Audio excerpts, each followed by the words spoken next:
పూర్వక నమస్కారాలు. నువ్వు హారతిస్తున్నావు తమ్ముడు, ఇది నాకు ఇవ్వట్లేదు, మార్పు కోసం హారతిస్తున్నావు. ఒకటే మాట, ఎక్కడికి వెళ్ళినా రాష్ట్రంలో ఏ మూలకెళ్ళినా యువతి యువకులు బయటకు వచ్చి మాకు మార్పు కావాలి, అలసిపోయాం, విసిగిపోయాం, మాకు మార్పు కావాలి అంటే ఆ మార్పుని నేను ఇప్పుడు గమనించలా, ఇప్పుడు గ్రహించలా. వైసీపీ వచ్చిన రోజునే గ్రహించాను, అందరం ప్రజలు తప్పు చేశారు ఆ రోజునని. ఆ రోజు నుంచి ఈ రోజు వరకు నేను మీకోసం పోరాటం చేస్తూనే ఉన్నాను. ఇదే 2009లో మన మీద ఉన్నది పార్టీని నడపలేకపోయాం, పార్టీని నడపడం మీకు చేత కాదని అన్నారు. ఆ మాట తప్పని ప్రూవ్ చేయడానికి దశాబ్దం నుంచి నిలబెట్టి చూపించాం, నిలబడి ఉన్నాం, మీ భవిష్యత్తు కోసం ఉన్నాం. యువతరానికి ఏ సంపద విడిచిపెట్టాం? యుద్ధము, రక్తము, కన్నీరు తప్ప, గాయాలు, బాధలు, వేదనలు తప్ప, కలలు తప్ప, పిరికితనం, మోసం తప్ప.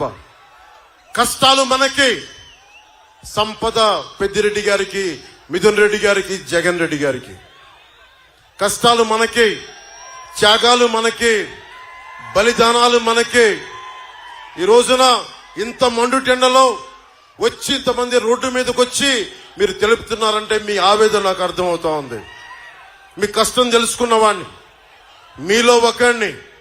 30,000 మంది ఆడపిల్లలు ఆంధ్రప్రదేశ్ నుంచి గాయపైతే, అదృశ్యమైతే వీళ్ళకి పట్టదు, పెద్దిరెడ్డి గారికి పట్టదు, మిథున్ రెడ్డి గారికి పట్టదు, జగన్ గారికి పట్టదు. వాళ్ళు వచ్చి కేవలం దోపిడీ చేయడం తప్ప ఇంతమంది ఆడపిల్లలు అదృశ్యం అయిపోయారే, వీళ్ళ గురించి మాట్లాడాలన్న ధ్యాస లేదు వీళ్ళకి. ఢిల్లీలో ఒకరోజు మిథున్ రెడ్డి గారు కనిపించారు, పార్లమెంటరీ అఫైర్స్ మినిస్టర్ మ్యారేజ్కి వెళ్తే. ఆయన చాలా గర్వంగా చెప్తున్నారు, చిత్తూరు జిల్లాలో ఎవరు వచ్చినా సరే మేము ఒప్పుకోం, మేము ఒకళ్ళ జోలికల్లా మా నియోజకవర్గాలకు వస్తే మేము వాళ్ళని మామూలుగా వదలమని చెప్తా ఉన్నారు నాతోటి. మిథున్ రెడ్డికి ఒకటే చెప్తా ఉన్నా, మిథున్ రెడ్డి నీకు పిఠాపురంలో పనేంటి అంటే, రాష్ట్రం మీ గుత్తాధిపత్యం అనుకుంటున్నారా? మీరు రాష్ట్రం ఒక్కరిది అనుకుంటున్నారా? రాష్ట్రం మీ 5 మందిది అనుకుంటున్నారా? ఇన్ని కోట్ల మంది ప్రజల్ని మర్చిపోయారా? ఇన్ని విభిన్నమైన కులాలను మర్చిపోయారా? అక్కడ రోజు నమాజ్ చేసే ముస్లిం సమాజాన్ని మర్చిపోయారా? దారి పొడవునా క్రైస్తవ చర్చిలు ఉన్నాయి, వారిని మర్చిపోయారా? దేవాలయాలు ఉన్నాయి, వారిని మర్చిపోయారా? ఏం దౌర్జన్యం చేస్తారు? రాజకీయాలు ఇక్కడ అందరికి ఒకటే చెప్తా ఉన్నా, నాకేం సరదా కాదు రాజకీయాలు. అడ్డగోలుగా ప్రతి అడ్డమైన ఎదవ చేత తిట్టించుకోవడానికి నాకు పౌరుషం లేదనుకుంటున్నారా మీరు? ప్రతి పనికి మాలిన ఎదవ తిడతాడు. దేనికోసం తిట్టించుకుంటున్నా? మీ భవిష్యత్తు కోసం, ఆడబిడ్డల సంరక్షణ కోసం, ఆడబిడ్డల భద్రత కోసం, పెద్దలకి ఒక భద్రత ఇవ్వడం కోసం, కన్నీరు పెట్టే రైతాంగం కన్నీరు తోడడం కోసం, మీ భవిష్యత్తు కోసం. ఓటు ఎందుకు చీలకూడదన్నాను?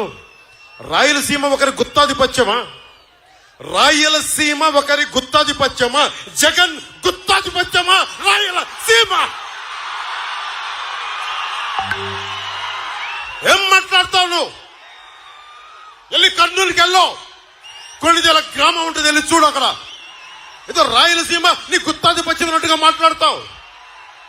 దమ్ము లేవా మాకు? ధైర్యం లేదా మాకు? ఏం మాట్లాడతావు? 40 మందిని మట్టలు చేసి బెదిరిస్తారా మీరు? పెద్దిరెడ్డి గారు, అరే ఎర్రచందనం వీళ్ళకి ఇంధనం అయిపోయింది. వీరికి అడ్డొచ్చిన వాళ్ళు నరికేస్తారు, కాళ్ళు చేతులు తీసేస్తారు, హాస్పిటల్లో ఇంజక్షన్ చంపేస్తారు.